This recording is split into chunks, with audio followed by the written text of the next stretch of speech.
এই বিনিময় কেমন তারা বানাইছি এই আজকে আম্মেগুলোকে শেয়ার করবো।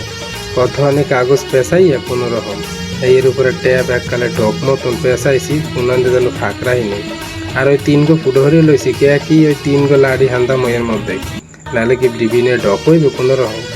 ভিডিও করার লেগে যে কত কষ্ট করি দাদু, একটা কথা কি জানো, এত কষ্ট হলে ভিডিও বানাই কিছু সাপোর্ট পায় না। আমরা হগলটি মোর পাশে থাকেন, মই সুন্দর সুন্দর ভিডিও দেবো। কালকে আমরা শুটিং করতে যাবো, এর বানিয়ে বিনবাসী বানাইতেছি।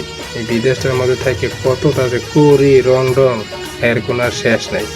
তা কথা কইতে কইতে পেঁচাল পড়তে পড়তে মোর দিকে বিনবাসীর যে 3টে লাডি হ্যাঁ ঢুকেই থুইছি, আর ট্যাপও মুই পেঁচাইছি ডক মতো পেঁচাইয়া।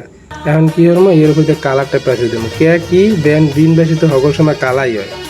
এই এবার এই কালারটা আবার কালার ডক মতন পেঁচাইছি, কোন আইনতে ফাঁক রাখবো না মোটেও না। এই যে দেখেন কি সুন্দর হয়েছে। এখন এই কাপড় কতগুলো ছোটো ছোটো টুকরো কাট দেয়া, এই আবার ট্যাপের উপর লাগাম, ট্যাপের উপর লাগাইয়ে ডক মতন এই এবার ওই বিনের উপরে লাগাই দেবো। কি ডিজাইন করবো, ডিজাইন যাতে সুন্দর দেখা যায়। এই যে দেখেন ফাইনাল লুক কত সুন্দর মোর বিন বেশিটা হয়েছে। ভালো লাগলে লাইক কমেন্ট শেয়ার করবেন।